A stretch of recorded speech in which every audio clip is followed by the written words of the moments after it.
Tu connais le Vercors? Ouais? Ah bon, bah c'est pas grave. Non mais c'est vrai, tout le monde a déjà entendu parler du Vercors. Et moi, en préparant cette aventure, j'avais peur de me retrouver dans un flot de touristes. Petit saumur champigny pour la route, mais on va pas tout emmener. Ma petite technique habituelle. Hop. Mais bon, quand on veut découvrir les plus beaux sites naturels de France, il faut parfois assumer d'être un touriste parmi les touristes. Et comme j'aime pas trop qu'on m'infantilise et qu'on m'assiste, je me suis promis à moi-même de sortir des sentiers battus et de ne pas faire comme tout le monde.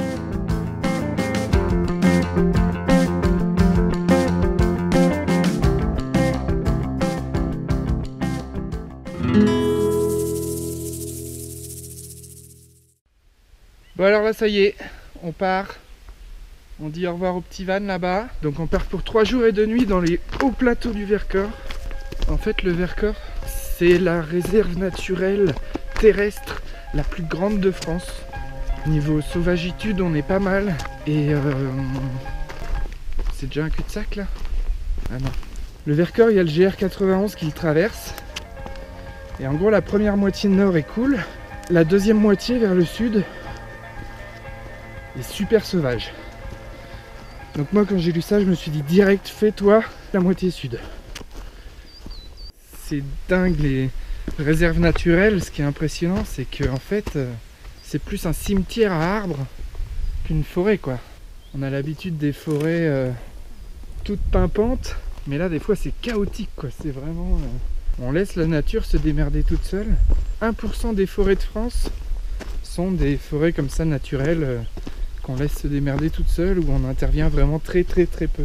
Et bientôt on devrait arriver en gros sur le plateau, encore plus beau qu'un plateau de fromage je crois.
Bonjour.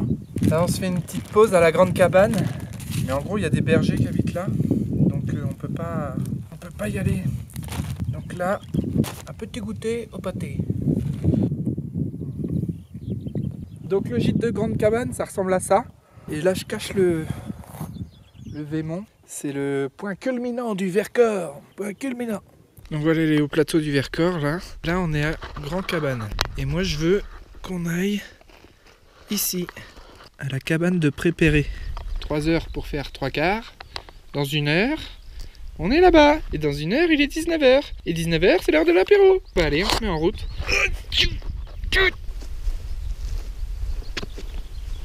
Bon alors la bonne nouvelle, c'est que je vois la cabane. Il est là-bas. Je viens d'arriver au refuge Prépéré. Et le truc, c'est qu'on doit être une 20aine de personnes, je crois. Le problème avec le Vercors, c'est que c'est beau. Trop beau même. Du coup, beaucoup de randonneurs veulent en profiter. Et en discutant avec eux, je me rends compte qu'on fait tous à peu près la même chose. Par exemple, demain, je vais faire ce que ce type-là a fait aujourd'hui. Et lui, demain, il fera ce que moi j'ai fait aujourd'hui. Et ce constat m'a un peu travaillé toute la soirée.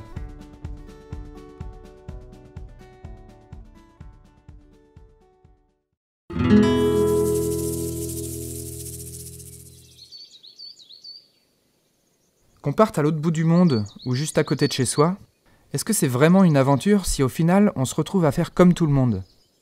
Quand je quitte la ville pour aller me perdre dans la nature, j'ai l'impression d'être libre, qu'on arrête de m'infantiliser et de me dire quoi faire. J'ai l'impression de reprendre ma vie en main le temps d'un bivouac. De refaire connaissance avec moi-même. Mais bon, là, j'ai surtout l'impression de faire comme tout le monde. Donc c'est décidé, aujourd'hui, on va essayer de bousculer le parcours. On va sortir du GR.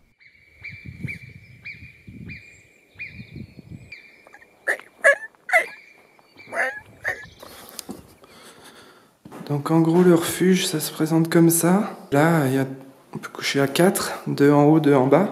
Moi, j'ai dormi là en bas, là. Et puis si on monte... Donc là, ils étaient 6 à dormir hier soir, dont un gros ronfleur. Donc voilà pour le petit refuge du Prépéré.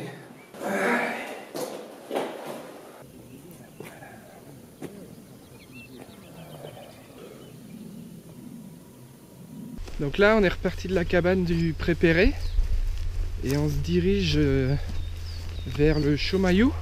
Et donc on devrait aller déjeuner là-bas. Donc là, je quitte officiellement le GR 91. Quand je préparais mon aventure dans le Vercors, j'avais lu sur un blog qu'un type avait réussi à rejoindre le Grand Vémont depuis Chaumayou en s'aventurant sur les crêtes. Mais il n'y avait aucun sentier et ses indications étaient plutôt hasardeuses. Mais si je tentais ça, j'avais la garantie d'être livré à moi-même.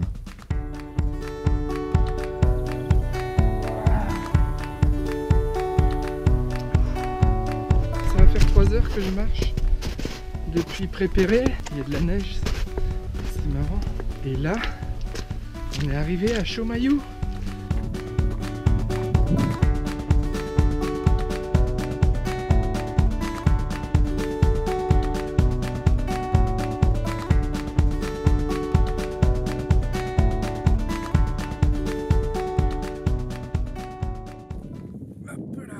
Pain, saucisson, fromage, pâté, vin rouge. On se met bien quand même.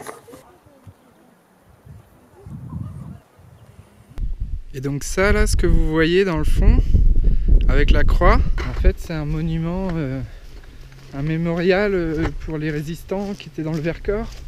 Parce que le Vercors, moment histoire, était un haut lieu de la résistance française. Donc en fait ils étaient 23 résistants.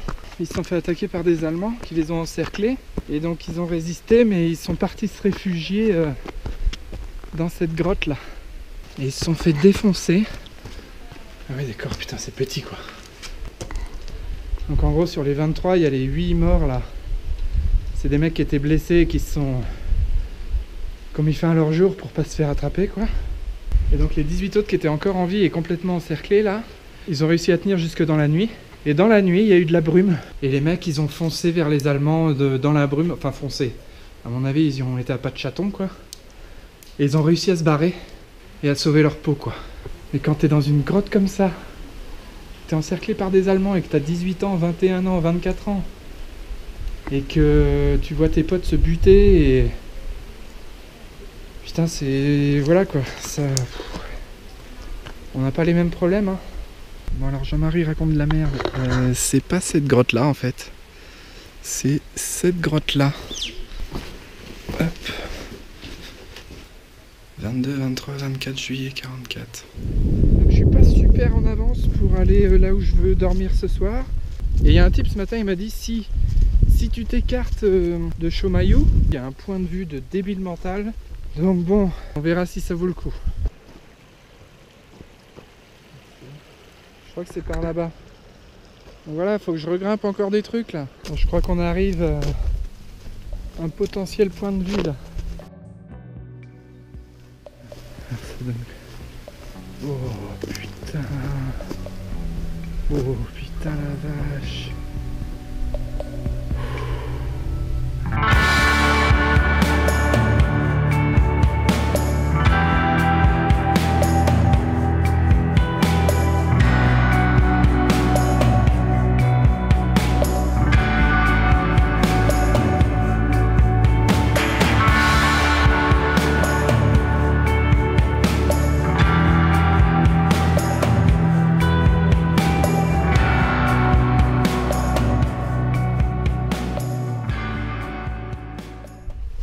Une balade digestive, c'était plutôt sympa. Ok, donc là je suis officiellement sorti du sentier, donc je sais pas trop comment ça va se passer.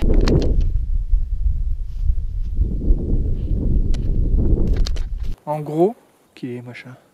Putain, comment je suis polio. Oh, voilà. Faut que j'aille là-haut. Donc là, faut faire tout droit. Et il n'y a pas de chemin. J'ai vu ça sur un gars qui a dit que vous pouvez y aller comme ça. Ben oui, mais bon. Il est mignon, lui. J'ai envie de faire mon romantique là. J'ai envie de me dire que ce bouquetin est en train de me montrer la voie. Donc voilà en gros à quoi ça ressemble là depuis 1 heure et demie. Ah, par exemple, le sapin, je sais pas si je dois prendre à gauche ou à droite. À gauche, c'est la merde. À droite, c'est la merde. Et des fois, t'arrives, il y a un précipice et tu peux pas passer. Il faut que tu reviennes en arrière, que tu tournes. Quand t'es un peu paumé dans la nature, ton pire ennemi, il paraît que c'est toi-même. Le mec ici te make quoi. J'avoue que c'est pas faux. Hein.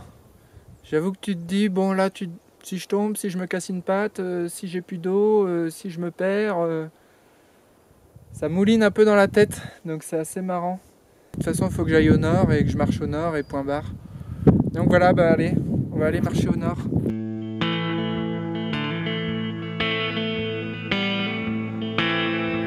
Putain, je suis au pays des bouquetins.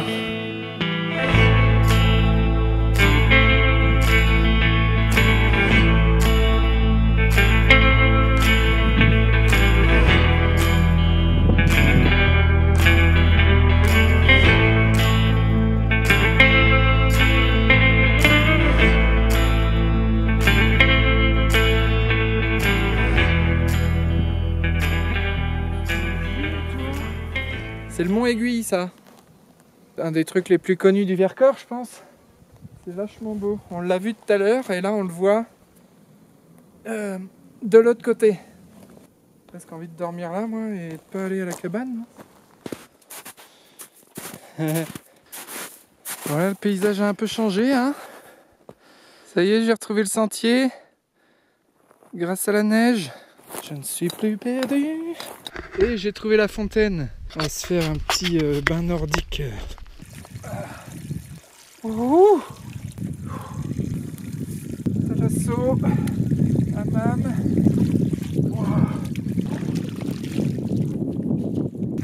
J'ai hésité à la faire cette douche, mais jamais j'aurais dû hésiter quoi.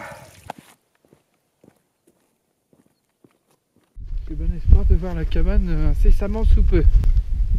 Ah ouais, je l'ai vue. Elle est là, tout droit là.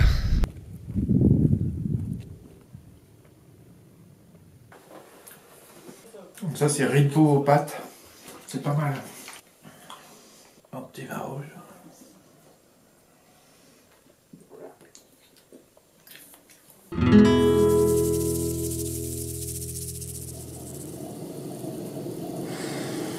Bon, j'ai très bien dormi cette nuit, hein. C'était vraiment top.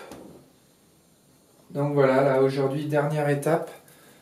Le Grand Vémont, 400 mètres de dénivelé positif et après je redescends au van et c'est fini. Et cette nuit, il y a eu quand même pas mal de vent qui soufflait. Et en fait, tu te dis que tu dors dans un abri un peu tout pourri sur une planche de bois et un matelas gonflable, mais quand t'as marché 9 heures et que t'arrives là-dedans épuisé, que tu te couches et que t'es au chaud dans ton duvet sur ton matelas gonflable et que t'entends le vent vraiment siffler dehors, là tu te dis mais je suis au meilleur endroit, au meilleur moment quoi. Enfin, depuis ce matin j'attends que ça se découvre un peu mais ça se découvre pas. Une petite cheminée, hein. Petite astuce toute bête, si vous oubliez votre sac poubelle et que vous n'avez pas d'endroit où mettre vos petites conserves comme ça, et ben vous faites ça, puis c'est bon. Non, donc non, faites pas ça. T'emmènes un sac poubelle.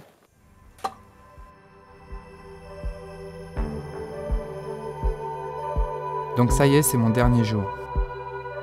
Devant moi se dresse le toit du Vercors. C'est quand même un chouette cadeau pour terminer cette aventure. Coucou. Qu'est-ce que tu manges? À partir du moment où j'ai quitté le GR, j'ai commencé à voir des animaux partout. J'ai pris un petit risque dans mon itinéraire et ça a payé. Je commençais à ressentir les bienfaits de l'aventure. J'étais bien. Ce qui compte dans la nature, c'est pas ce que tu vas voir, c'est ce que tu vas ressentir.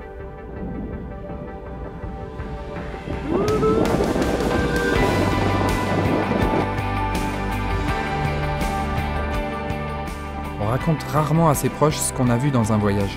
On raconte surtout les émotions qu'on a vécues et qui n'étaient pas ordinaires. Et pour ça, il faut arrêter de lire et de suivre. Il faut laisser de la place à l'improvisation et à l'exploration.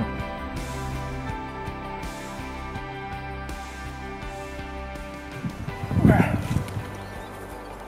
alors? Qu'est-ce que tu viens faire là, toi? Oh, oh, oh, oh, oh, oh, oh! Il est où ton maître? T'as pas de maître? T'as un chien de berger? Oh là! Oh! Bon, Belle, c'est la fin là. C'est la fin de l'aventure.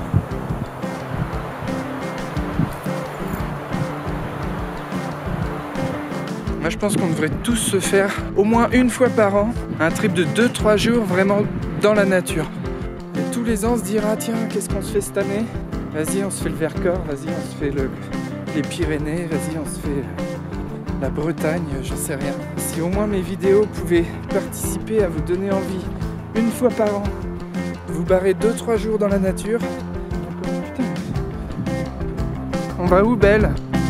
On repart pour 3 jours là?